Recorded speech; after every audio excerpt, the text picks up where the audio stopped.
Mas Andi, mengutip tadi yang saya mengatakan dan disetujui oleh Mas Toto, keberlanjutan itu kebijakan seharusnya, bukan orang titipan.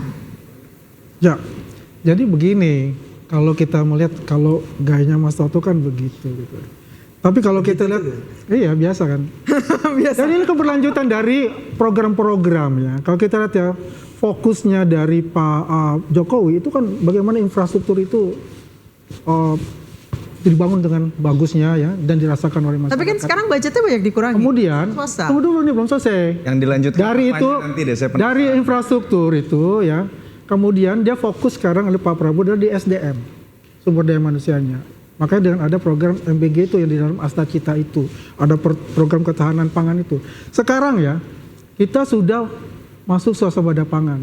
Akhir tahun ini diberikan 4.300.000 ton produksi swasembada pangan kita.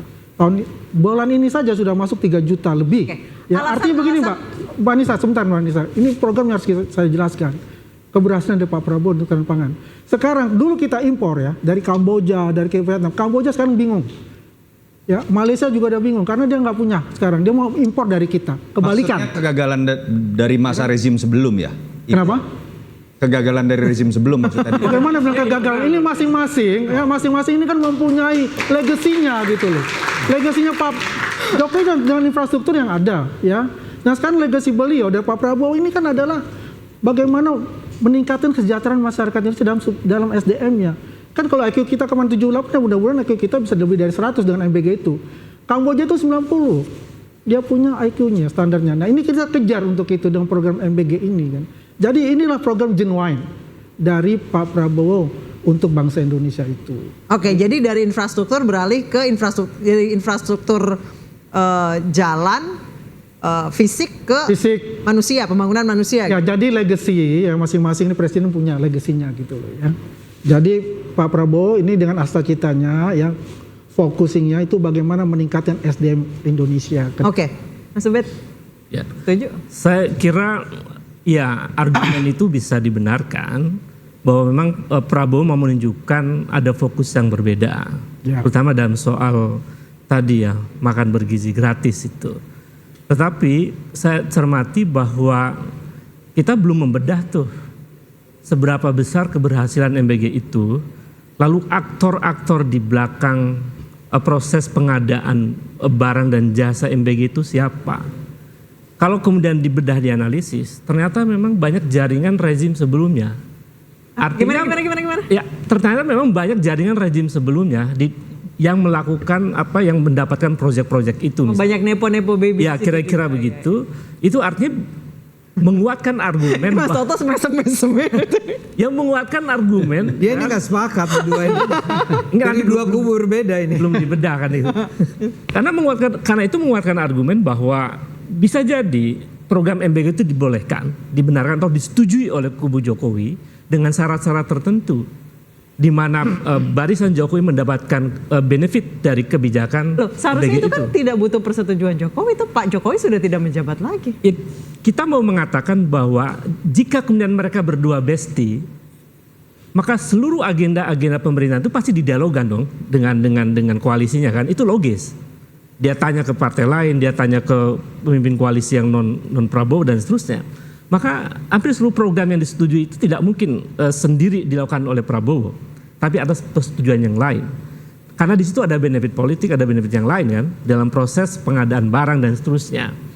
Dan itu tidak menjadi indikator yang sangat kuat untuk menunjukkan bahwa itu bentuk perbedaan antara Prabowo dengan Jokowi sebetulnya. Kecuali jika Prabowo fokus pada pembangunan SDM, meningkatkan anggaran pendidikan misalnya. Faktanya kan kemudian efisiensi mempengaruhi dunia pendidikan yang luar biasa sekarang. Anggaran riset di pendidikan itu turun misalnya. Kemudian pengadaan barang di universitas turun dan seterusnya. Jadi argumen untuk fokus pada pembangunan SDM itu terpatahkan dengan fakta-fakta empirik yang dialami oleh kampus-kampus di seluruh Indonesia. Karena itu menurut saya ya itu tidak menjadi bagian dari perbedaan yang sangat signifikan antara Prabowo dengan Jokowi sebetulnya. Karena kan kemudian tiba-tiba Prabowo berubah tuh. Tadinya nggak mau menguncurkan dana untuk IKN. Tiba-tiba di PUPR menyebutkan bahwa ada sekitar 13 triliun diturunkan misalnya. Itu kan artinya proyek infrastruktur yang warisan Jokowi mau dilanjutkan. Apakah ini bukan pertanda bahwa ada intervensi dari kekuatan non Prabowo dalam kebijakan Prabowo itu? Oke, Mas Toto. itu. Nah, ini saya mesti jelaskan ini. Itu Yes. tahun anggaran 2024 tuh 13 triliun itu turun. Iya, kan sebenarnya Itu ditunda. Tidak ada sudah lagi. disahkan ya oleh Komisi 2 Oke. ya, itu dilanjutkan. Itu bahasa diturunkan. dari Dari Menteri PUPR. ini yang saya katakan genuine ini ya, ini memang dari Pak Prabowo sendiri itu, karena beliau itu melihat bagaimana keberhasilan negara-negara yang melaksanakan MBG itu. Saya paham itu, Ya. bahwa ide itu dari Prabowo. Tapi dalam politik nggak mungkin itu disetujui hanya tunggal oleh seorang Prabowo. Pasti dia mendengarkan. Jadi yang lain. kebijakan itu compromise gitu. Iya, mesti ada kompromi di antara mereka. Ada rasionalisasi yang menguatkan kebijakan itu harus jalan. Karena nggak mungkin kalau sendirian partai Prabowo menjalankan program itu, nggak mungkin. Dia membutuhkan kekuatan lain agar program itu dalam waktu yang singkat jalan sampai mencapai 3 juta orang misalnya. Itu kan nggak mungkin sendirian. Dan itu empirik, itu nggak bisa dibantah. Karena datanya memang menunjukkan itu di lapangan. Memang tidak sendirian karena dia presiden. Itu kan jelas ada menteri-menteri yang di sana, dan itu semua persetujuan dari seluruh ya, dan juga disetujui oleh DPR untuk itu. Jadi jangan salah untuk itu, bahwa ini rakyat Indonesia mendukung untuk itu. Memang diorkestrasi, dipimpin oleh Presiden Republik Indonesia Pak Prabowo. Ya, bukan dalam konteksnya bahwa dia seorang diri, tidak. Ya, ini diputuskan oleh DPR RI ya, dan beliaulah sebagai pemimpin untuk itu.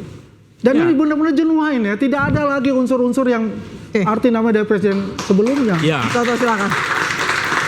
Dari tadi udah mesem-mesem ya. Kita bisa berdebat mengenai apa yang kemudian menjadi spekulasi mengenai mana yang dilanjutkan dan mana yang tidak. Tapi yang jelas saya melihat tetap dua orang ini adalah dua orang yang berbeda. Dan saya senang dengan kondisi itu. Kalau menggunakan bahasa genuine, seorang presiden harus genuine. Keberlanjutan itu bukan dalam arti kemudian diatur oleh presiden sebelum, menerima titipan anak misalnya, atau kemudian titipan program walaupun berbeda dengan apa yang menjadi visi misi. Dan kalau kita bicara hal yang paling mendasar deh, 2014. Apakah Mas Ade ingat Pak Jokowi dalam menyusun kabinetnya saat itu, dan bisa di browsing ya, Pak Jokowi menginginkan kabinet yang ramping. Dan itu didasarkan pada hasil riset. Yang terjadi pada Pak Prabowo adalah 180 derajat yang berbeda. Kabinet terbesar. Pak Jokowi dulu bahkan walaupun dilanggar sendiri oleh Jokowi, sempat membuat aturan tidak tertulis bahwa seharusnya pengurus parpol ketika sudah jadi menteri itu tidak boleh rangkap jabatan lagi. Satu kerjaan aja susah, apalagi dua. Yang terjadi pada Pak Prabowo situasi yang juga 180 derajat yang berbeda. Belum lagi ketika kita berbicara tadi, pilihan kebijakan luar negeri, pilihan MBG, yang kalau kita telaah ke belakang, masuk ke dalam desain mengenai Indonesia Maju ala Jokowi, itu tidak pernah ada. Nah artinya, ya sudah, kita nggak usah gitu masuk ke dalam sebuah romantisme yang terlalu mendalam. Ini keberlanjutan, Prabowo sama dengan Jokowi dan lain-lain. Fokus saja bahwa Pak Prabowo sudah punya kebijakannya sendiri, dan itu bisa dipertanggungjawabkan. Dan poin paling penting menurut saya adalah kalau Pak Prabowo tidak ingin dianggap sebagai boneka, ketika sudah punya program-program yang katakanlah bagus, pro kepada rakyat, harus dieksekusi oleh orang-orang terbaik, susun kabinet Anda dengan meritokrasi, bukan dengan logika bahwa harus bagi-bagi jabatan. Bahkan ketika tidak ada ketika tidak cukup porsi jabatan untuk dibagi karena jumlah partai yang di atas 80%, akhirnya ada jabatan baru. Ini fakta empirik yang kemudian kita lihat.